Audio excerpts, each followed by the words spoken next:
نبی پاک صلی اللہ تعالیٰ علیہ وسلم حضرت عائشہ سے فرماتے ہیں اتدرین ہذہ اللیلہ، عائشہ آج کی رات کے بارے میں تو جانتی ہے یہ کون سی رات ہے؟ ماں عائشہ صدیقہ نے پوچھا یہ کون سی رات ہے؟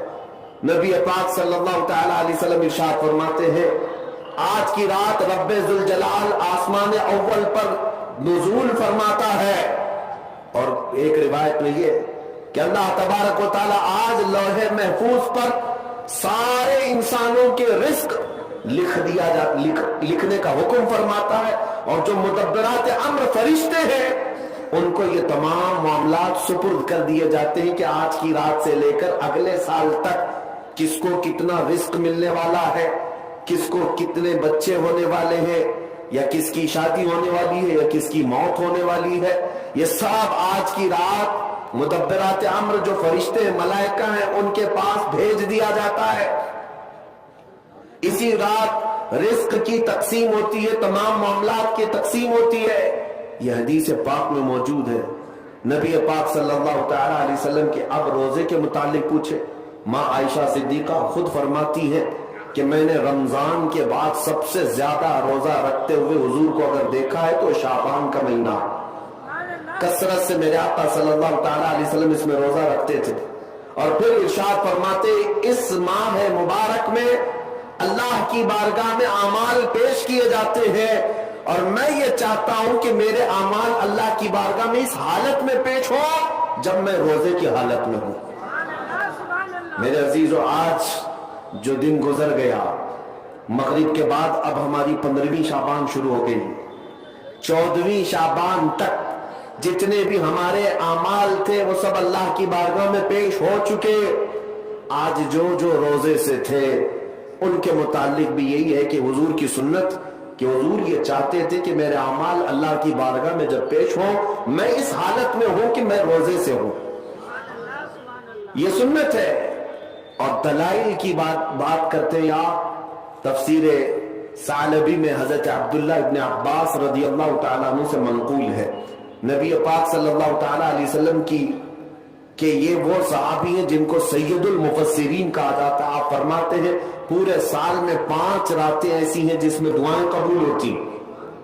صحابی رسول کی بات کر رہا ہوں، عبداللہ ابن عباس رضی اللہ تعالیٰ عنہ فرماتے جمعہ کی رات، رجب کی پہلی رات اور شعبان کی 15ویں رات، اور دونوں عید بقرعید اور رمضان کی عید کی رات، یہ 5 راتیں عبداللہ ابن عباس رضی اللہ تعالیٰ عنہ فرماتے ہیں اس میں اللہ تعالیٰ دعائیں قبول فرماتا ہے۔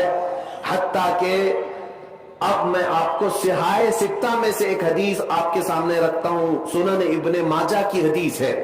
نبی پاک صلی اللہ تعالیٰ علیہ وسلم ارشاد فرماتے ہیں جب شعبان کا مہینہ داخل ہو جائے تو اس کی راتوں کو کھڑے ہو جایا کرو اور اس کے دنوں میں روزے رکھا کرو۔ جس کو دلیل کی ضرورت ہے وہ ہم سے پوچھے۔ سنن ابن ماجہ کی حدیث، حضور پاک صلی اللہ علیہ وسلم نے ارشاد فرمایا اذا دخل شہر شعبان فقوموا لیلہا وصوموا نہارہا، جب شعبان کا مہینہ آ جائے تو اس کی راتوں میں قیام کرو اور اس کے دنوں میں روزے رکھو۔ اس میں خصوصیت تو نہیں ہے کوئی بھی، پورے شعبان کے لیے حضور نے فرمایا۔ بعض لوگ یہ کہتے ہیں کہ پھر اس کو 15 کو ہی خاص کیوں کرتے ہیں آپ، 15 کو ہی کیوں خاص کرتے ہیں؟ ان کو پہلا جواب تو یہ ہے میاں ٹھیک ہے ہم 15 کو خاص کرتے ہیں، آپ خاص مت کرو، پورا مہینہ رکھ لو، آپ پورا مہینہ رکھ لو، حضور کی سنت ہے۔ ان کو رکھنا بھی نہیں ہے اور کسی کو رکھنے دینا بھی نہیں ہے۔ یہ کام کس کا ہے؟ ابلیس لعین کا ہے۔ ایک روایت میں آپ کے سامنے پیش کرتا ہوں، شعبان کی عظمت کیا ہے سنیے۔ اس میں جو روایت ہے تفسیر ساوی میں فرماتے ہیں کہ رسول کریم صلی اللہ علیہ وسلم 13 شعبان کی رات کو کھڑے ہوئے، اور یہ مہینہ اسی لیے زیادہ افضل بھی ہے کہ یہ مہینہ میرے مصطفیٰ کا مہینہ ہے، اور یہ سرکار غوث پاک رضی اللہ تعالیٰ عنہ کا فرمان غنیت الطالبین میں ہے کہ شعبان کا مہینہ رسول اللہ کا مہینہ ہے، کثرت سے اس میں اپنے رسول کو یاد کرو۔